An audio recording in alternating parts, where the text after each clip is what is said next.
ए चाचा इन्हें डांटो और खरे गाल पर छापो। यानी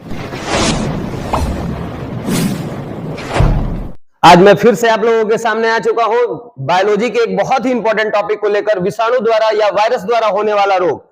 तो बाबू यहां एग्जामिनेशन में जब ये सवाल पूछता है कि कौन जीवाणु से है कौन विषाणु से, इतना डाटा आपके पास डेटा है कि आप नहीं बता सकते हो, लेकिन ये जो अगर आपके पास ट्रिक रहेगा तो वो ट्रिक आपके लिए एक अस्त्र शस्त्र का काम करेगा, जिससे आप तुरंत उस सब प्रश्न को क्या कर सकते हो, सॉल्व कर सकते हो, उसको प्रतिच्छेद कर सकते हो।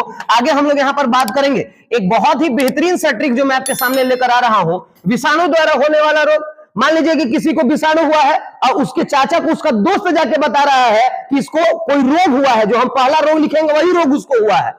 अब वो क्या कहता है, उसके चाचा से जाके क्या कर रहा है उसका दोस्त, ये देखेंगे, चाचा से कह रहा है कि ए चाचा इन्हें डांटो और खरे गाल पर छापो।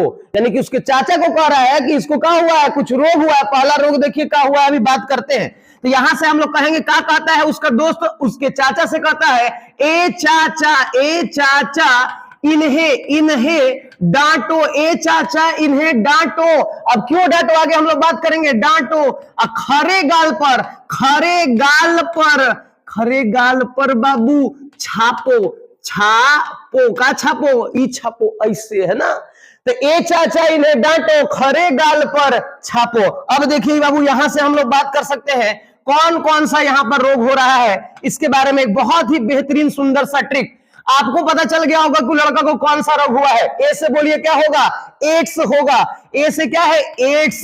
ए से बाबू एड्स हुआ। चाचा को क्या हुआ है, चेचक हुआ है। भतीजा को एड्स, चाचा को चेचक। यानी ए से एड्स, चाचा से चेचक, इन से बाबू इन से क्या होगा, इन्फ्लुएंजा, इन्फ्लुएंजा। और बाबू हे से क्या होगा, हर्पीज। हे से क्या होगा, हे से हम लोग बात करेंगे हर्पीज।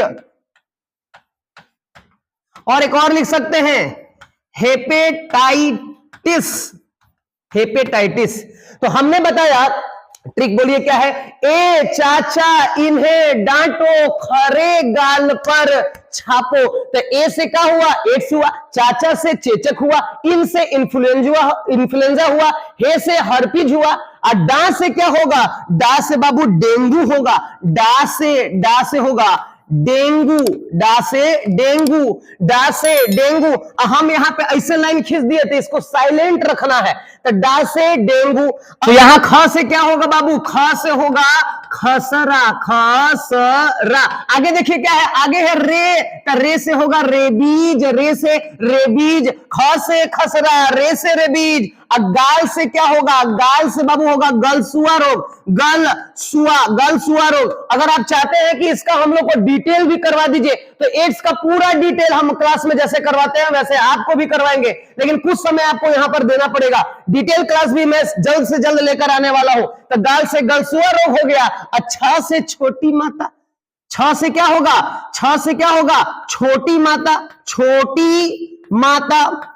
आगे मैं थोड़ा सा बताना चाहूंगा, दो चीज पूछता है कि चेचक किसके कारण होता है और छोटी माता किसके कारण होता है। दो गो वायरस है, एगो है वेरियोला वायरस, एगो है वेरिसोला वायरस। तो याद करो बचपन में माँ क्या करती थी, सुलाती थी। तो छोटी माता किसके कारण होगा, वेरिसोला वायरस। बाबू का कर सो जाओ तो वेरिसोला वायरस, और जो बच गया वो होगा वेरियोला, यो हनी सिंह है ना। तो एगो वेरियोला वायरस हो गया, एगो वेरिसोला वायरस। पूछता है तो छोटी माता किस वायरस से होगा, वेरिसोला। मैंने कहा ना मैं डिटेल भी लेकर आऊंगा, बहुत अच्छे तरीके से लाऊंगा, है ना।